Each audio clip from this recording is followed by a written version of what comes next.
stop being a kid in the years you settle into who you are going to be, when the skills you build will decide the next 50 years. Most people sleepwalk through that window. They get a job, they get a paycheck, they get comfortable enough, and they never stop to ask themselves the harder question: what skills am I actually building? What will I be able to do at 50 that I cannot do at 30? Because the truth is, if you do not deliberately build skills during that window, the only thing you will be at 50 is older. Here's the truth. The people who win in the second half of their life are not the people who got lucky in the first half. They are the people who use the first half to build the skills the second half would require. They built quietly. They built deliberately. They built the things nobody could take away from them. And by the time everybody else was hitting their 40s, wondering why their career had stalled out and their finances were stuck and their relationships were in trouble, the builders were just getting started because the foundation had already been poured. So today I'm going to walk you through 10 skills you must develop before 35. 10 skills that, if you can master them in your 20s and early 30s, will set you up for the rest of your life. I am telling you, the version of you that exists at 50 will either thank you or curse you, depending on whether you do the work in the next few years. So pay attention and be honest with yourself about how many of these you can actually do right now. Now, before we get into them, I want you to understand why 35 is the marker. It is not that you cannot learn after 35. You can. Of course you can. But here's the truth. The difficulty curve gets steeper every year after that. The time gets harder to find. The mental flexibility narrows. The responsibilities pile up. The energy you used to have at 28 to stay up late teaching yourself something is not the energy you are going to have at 42 when you have kids and a mortgage and 3 other people depending on you. You see, your 20s and early 30s are the cheapest decade you will ever have to invest in yourself. You have the most time. You have the most energy. You have the fewest people counting on you. You have the most room to fail and recover. And every single skill you build in that window will pay you back for the rest of your life. Every one you skip will cost you also for the rest of your life. So the question is not whether the skills are important. The question is whether you're going to do the work now, when the work is the cheapest it will ever be. Ask yourself this: what can you do today that you could not do 5 years ago? Be specific, not vague feelings about being more mature. Actual skills, actual capabilities, actual things you can do that the younger you could not. If the answer is not much, then you have been spending your 20s consuming, not building. And here's the truth. There is no such thing as standing still in life. You are either building or you are decaying. If you are not adding skills, you are slowly losing the ability to learn them. The brain is not patient. The opportunity is not patient. Use the window while you have it. Because in 10 years, the window is going to close, and you are going to be stuck with whatever you built or whatever you didn't. Number 1, you must learn how to say no without explaining yourself. Most people, when they say no to something, immediately follow it with a long explanation, a justification, an apology, a soft framing, because they're afraid that the no by itself is going to make somebody upset. They say no, and then they backpedal. They say no, but then they say, but maybe, but probably, but I'll see what I can do. And the person on the other end of that no walks away thinking, that wasn't really a no. So they ask again. They pressure. They negotiate. And eventually they get a yes, because the no was never solid in the first place. You see, the inability to give a clean no is one of the most expensive habits you can carry into your 30s. It costs you your time. It costs you your energy. It costs you your bandwidth for the things that actually matter. Every yes you gave because you couldn't say a clean no is an hour you didn't spend on your own goals. And those hours add up. Over 5 years, they add up to the life you actually want and didn't get. The people who win figured this out. They give a clean no-no explanation, no apology, no long preamble. Just, no, I can't. Or, that's not for me. Or, I'm going to pass. And then they stop talking. They don't fill the silence. They don't justify. They don't soften. They let the no land and they trust the other person to handle their disappointment like an adult. Here's the drill. The next time somebody asks you to do something you don't want to do, give the cleanest no you can. Say, I can't. Don't explain why. Don't apologize. Don't soften it. Just say the word, smile, and change the subject. The first few times you do it, you are going to feel terrible, like you were rude, like you owed them more. You did not. You owe the people in your life a clear answer. You don't owe them a long explanation. And every single time you say a clean no, you are buying back another piece of your life. Next, you must learn how to manage money. And I am not talking about advanced investing strategies. I am not talking about complicated tax planning. I am talking about the basics. The basics that most people somehow get through their entire 20s without ever learning. How to read a bank statement, how to understand interest, how to keep your spending below your earning, how to put money aside before you spend any of it, how to invest in something that grows, how to read the fine print on a contract, how to know what you are actually paying for the things you buy. You see, most people get their financial education from advertising. They learn about money from credit card companies that want them in debt, from car dealerships that want them in a payment, from 1,000 small voices that profit when the consumer doesn't know what they are doing. And that is the most expensive education in the world, because every gap in your financial knowledge gets sold to somebody who is happy to fill it for a fee. Every fee compounds. And by the time you are 40, you have paid hundreds of thousands of dollars to people who knew more than you did about your own money. Here's the truth. The basics of money are not complicated. They are not advanced. They are not reserved for finance professionals. They are accessible to anybody who picks up a book and spends 90 minutes a week for 6 months learning them. That is all it takes. 90 minutes a week for half a year. And after that, you will know more about your own money than most people will know in their lifetime. Don't wait on this one. Every single year you go without it, somebody else is making decisions about your money on your behalf. And those decisions are not made in your favor. So pick up the book, listen to the course, do the work. Because there is no other skill that pays you back as directly as understanding how money works.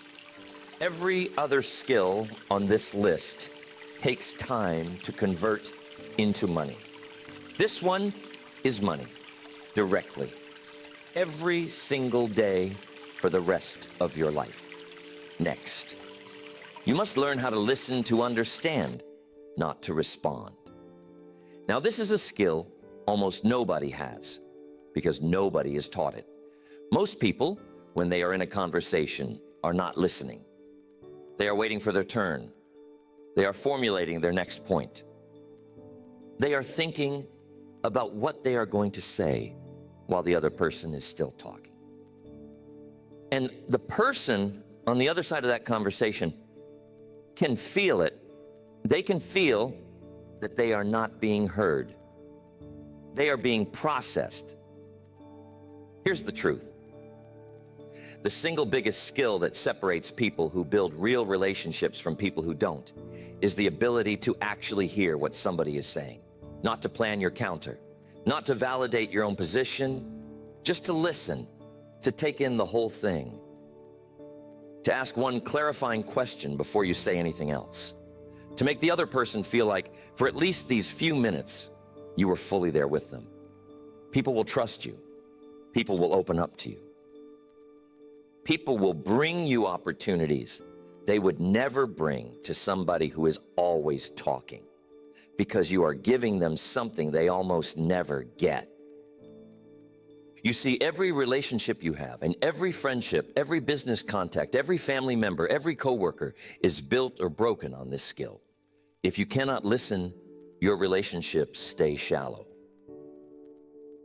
People know how to perform a relationship with you, but they never trust you with the real stuff.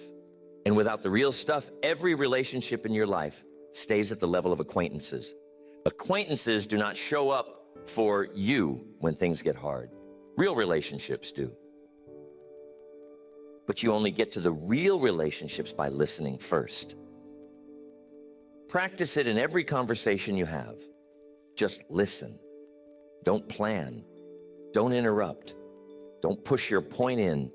Just hear what the other person is saying and ask a question that proves you heard them before you say anything of your own. Every single time you do it, you are building a skill that compounds for the rest of your life. People will remember you.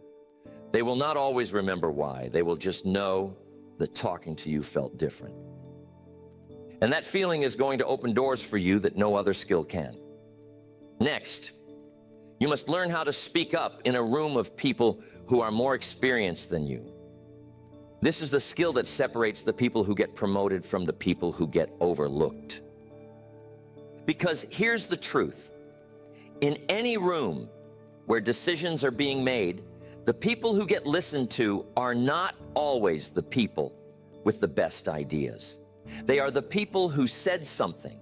The ones who stayed quiet got overlooked, even when they were right.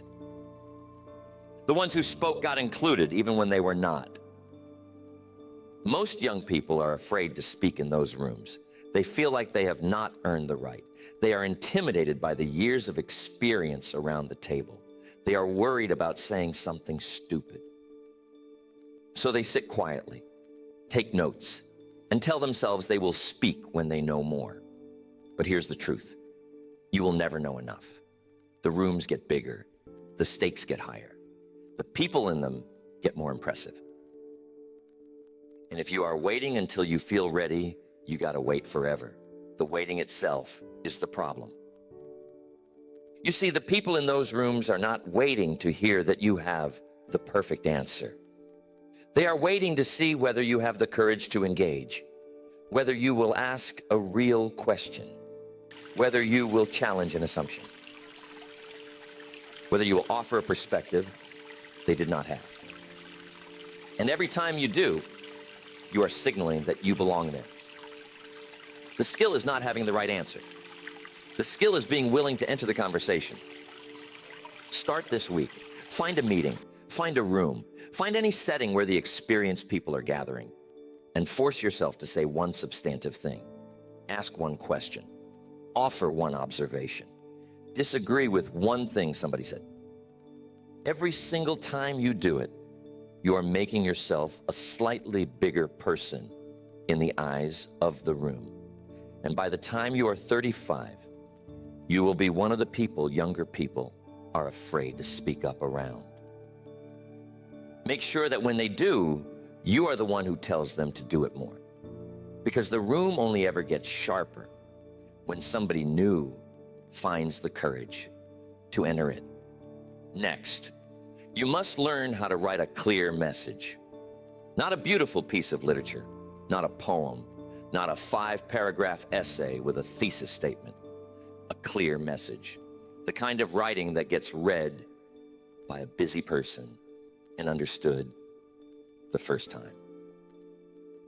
Because that is the kind of writing that runs the world. The letters that get answered, the proposals that get approved, the pitches that get funded, the notes that get the response you wanted. Here's the truth. The single biggest filter on whether somebody gets your idea is whether you can write it down clearly. And most people cannot.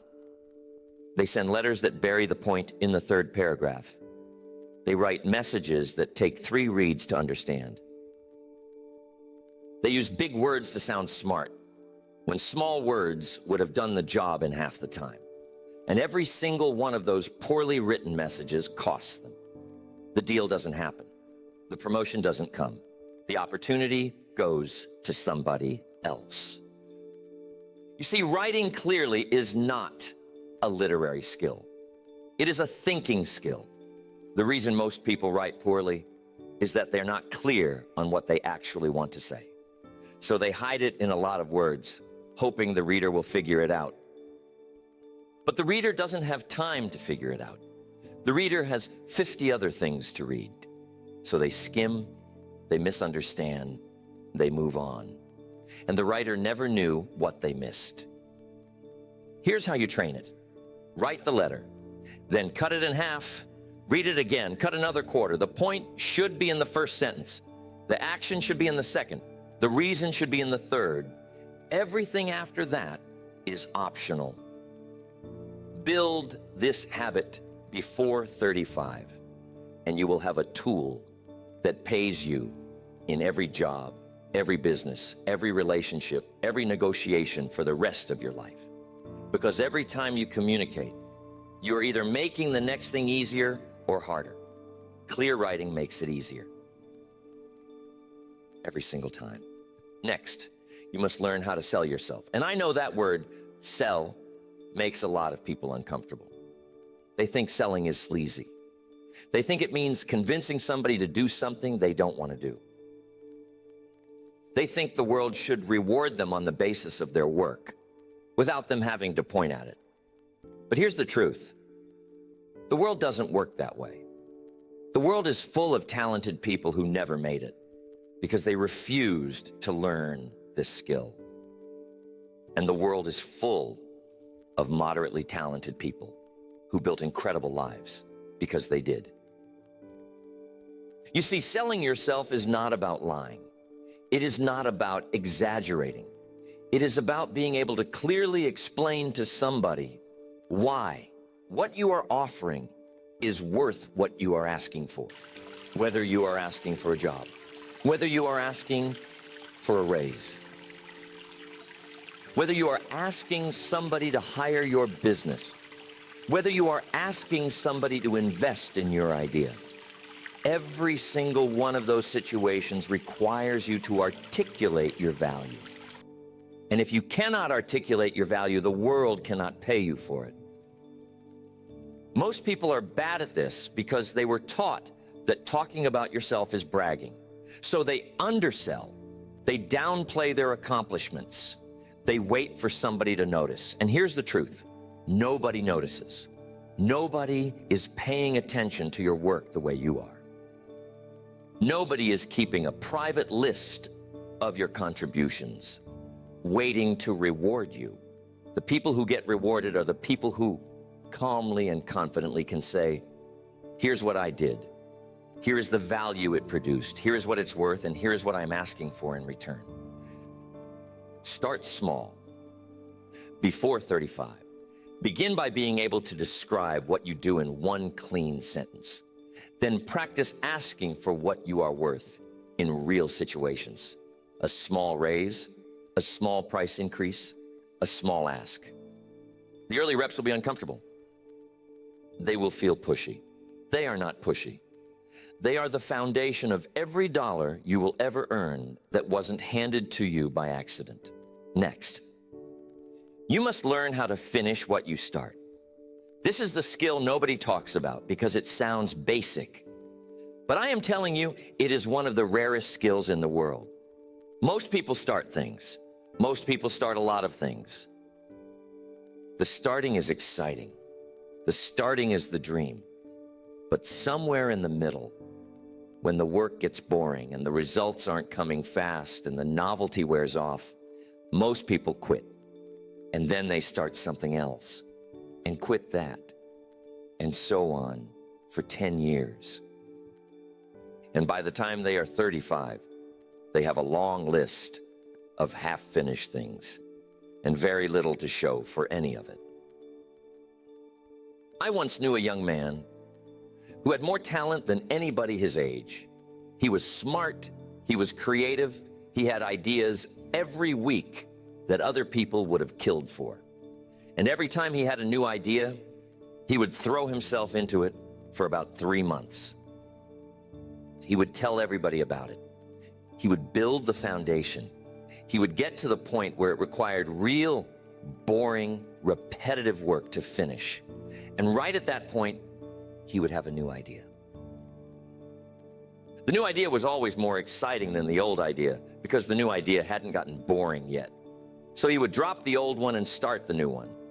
And he did this for 10 years. One day I sat him down and I told him, "You don't have a creativity problem. You have a finishing problem. And the people who win in this life are not the most creative people. They are the people who can finish what they started, especially after it stops being fun. Because that is when the value gets created.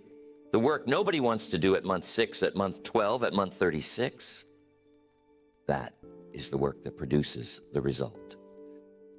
And if you cannot do that work, no amount of creative ideas is going to save you."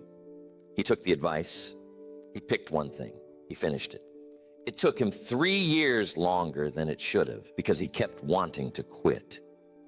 But he finished it. And that one finished thing produced more value for his life than all of the previous 10 years of starting combined. Here's the lesson. The skill of finishing is not glamorous. It does not produce inspiration. It does not give you the dopamine hit that starting does. Finishing is a discipline. It is the discipline of staying with something that has stopped being exciting. It is the discipline of doing the small, boring work that nobody is going to congratulate you for. But it is also the only discipline that produces results.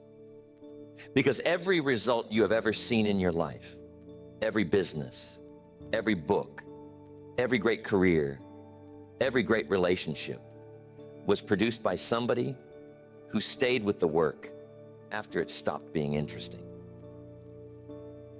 Build that discipline before 35. Pick one thing and finish it, even if it takes you 3 years longer than you thought. Because the act of finishing one thing teaches you how to finish everything else. Next, you must learn how to be alone with yourself. Now, this sounds soft. It sounds like a self-help thing. It is not. This is one of the most concrete, hard-to-build skills on this list. Because most people, by 35, have built a life so full of noise, so full of inputs, so full of distractions, so full of other people's voices, that they have completely lost the ability to sit quietly with their own thoughts. And the cost of that is enormous. You see, if you cannot be alone with yourself, you cannot make a real decision. Every decision you make is reactive. Every decision you make is shaped by what somebody else said, what the